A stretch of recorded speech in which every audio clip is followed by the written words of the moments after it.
Hi, this is Ameila and Elizabeth, and we are here with Kingdom of Giants with Dana. Thank you for having this interview with us today. I really appreciate it. Thank you. Thank you for having me. So, how's everything going in America? Everything? It's America, so it kind of is what it is, yeah. How's COVID? It's everything's okay, everything's okay for circumstantially, my life, everything is okay. I don't think everything's okay for a lot of people. I know we have a lot going on. We have a huge election coming up, and we got to choose from two idiots that nobody wants in there, but something we got to deal with. And we got the pandemic we're obviously not doing too great with either, but we got an album coming out, and that's cool. Yeah, you do. You have Passengers coming out. That comes out today, right? Literally today. What can fans expect from that? They can expect a new sound for us, something that we're really excited about. So it just feels like with each album, we develop a little bit more and grow as musicians, and musical tastes change. And we decided to write something really cohesive and something what feels refreshing to us, and just something that we really wanted to make. And I think the word cinematic has been thrown around a couple times, and I kind of like that because it's sort of what we were going for. We sort of wanted to write what would feel like a heavy soundtrack to like a Blade Runner or a Tron movie. And what was your writing and recording process for this album? It was a little bit different than normal just because we had the pandemic going on, and we actually have we have a new member, our bass player / clean vocalist, Johnny. He's new to us, and he helped a lot with the writing process, and a lot of the other guys did too, where in past albums it's only been a couple of the members really just doing a lot of it, but now having everyone kind of work together as a big team felt really good, and it's something different than we've done in the past. And do you think you'll do any live streams to go with this album?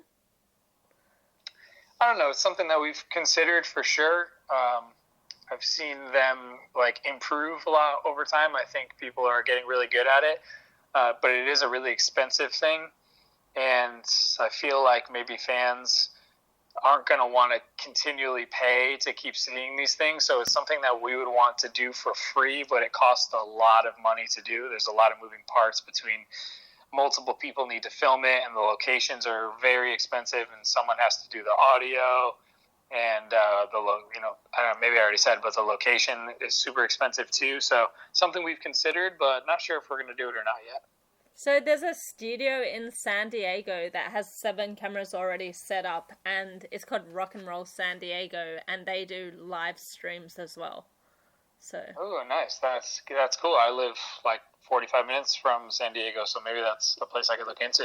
Yeah, definitely. So they have 7, as I said, 7 different camera angles, and they use actual stuff you would see on tours. So nice. It's like a full setup system. What's it? What would you say it was called? Rock and Roll San Diego. Rock and Roll San Diego. Right on. I will definitely look into that. Yeah, definitely. And they have different rooms if you need to be in different rooms. So they really respectful of really social cool. Distancing and stuff. But they nice. put it all together in one reel if you want to do it that way.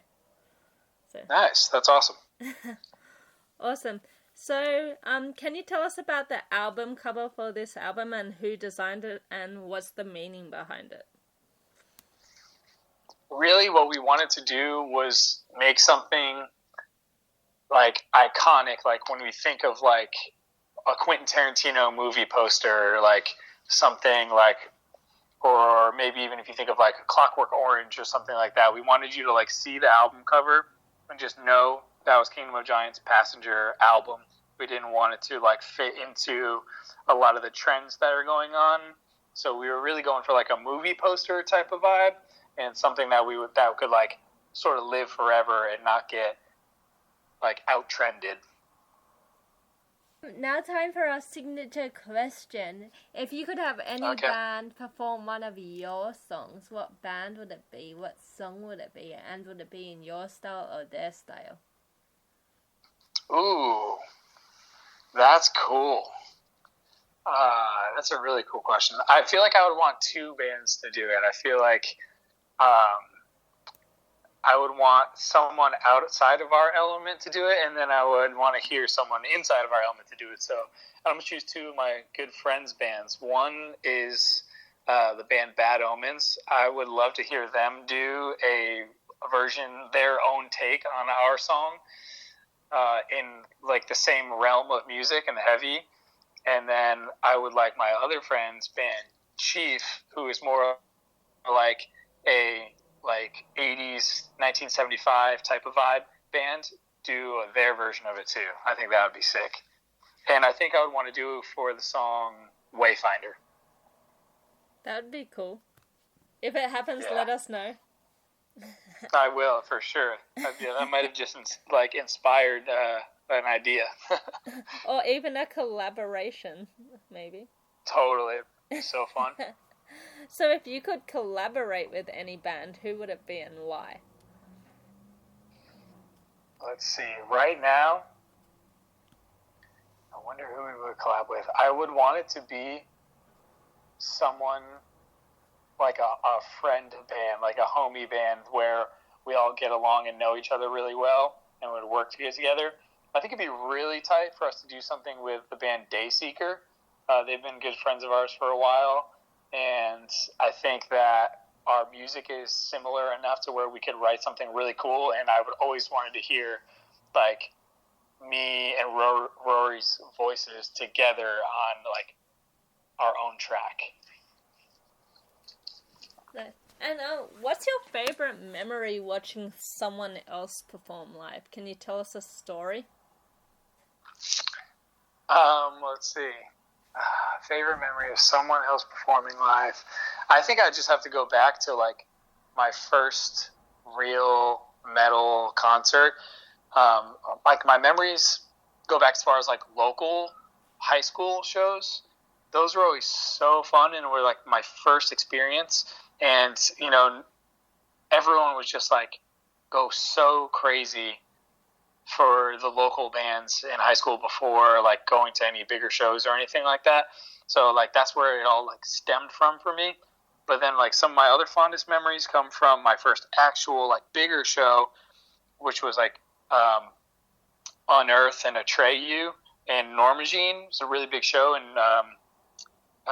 actually in Connecticut in New Haven at Toad's Place. And I don't have like a story of that show, but I have just the memories of it just being my first time ever going to a show and it being really cool.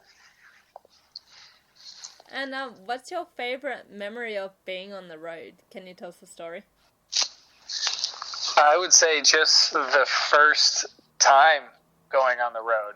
Me and there was 6 of us in the band at the time that were touring, so just getting in a Dodge 8-passenger van with 6 of us and a U-Haul trailer and just driving 14 hours from California to Salt Lake City for our first show and just being like, wow, this is real. This is starting now. Just this first 14-hour drive to Utah is starting our first tour ever, and it's like it all starts here and it's only up from here. That's so cool. So what advice would you give to any up-and-coming bands then? It would really just be to just stick with it. You're going to hit so many bumps in the road, and it's just like anything, whether you're playing baseball or you're surfing or you're doing whatever. The longer you do it for, the better you're going to get at it. And if I look at who we were at the beginning of this whole process 10 years ago and who we are now, I mean, we're just far and away better musicians. We have so much more knowledge of everything, and you just grow the whole time. So you're going to run into lineup changes. You're going to run into life problems, but you literally just, no matter what it is, just have to figure out a way to get through it and keep the band together, and you're just going to get better and better over time. Yeah, that's definitely good advice. I hope people listen to it. Me too. I just feel like too many people throw in the towel too easily, and if it's something that you really want, you really got to stick it out and figure out a way to get it done.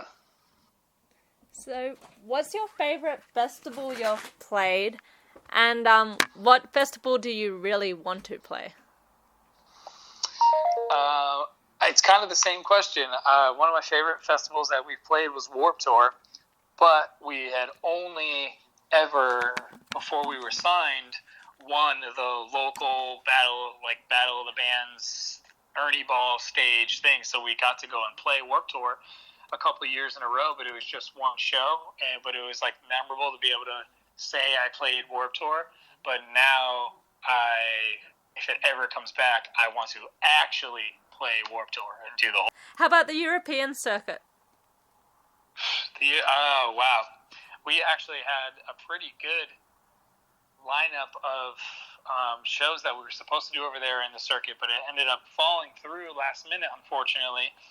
I'm not like crazy familiar with the titles of all of them, but European festival run really badly, where it's not even a tour, it's a tour, but it's just the festival tour. That's cool. So you want to play Hellfest? Because it's like one definitely. of the best in the world. Nice. And so, last question, is there anything else you would like to say to your fans? That I appreciate everything that you guys have ever done for us, because obviously no band is anything without anyone to listen to their music and appreciate their music. So thank you for sticking with us for these 10 years, for the people who have still been around, and welcome to any new fans that come daily, and hopefully that we get from this album, and hope you guys dig it, because it took us 3 years to get this album out. Didn't necessarily take that long to write it, but it's been 3 years since we put another album out, so hope you like it as much as we do. Awesome. Thank you so much for this interview today. We really appreciate it. No problem. I appreciate you guys having us on.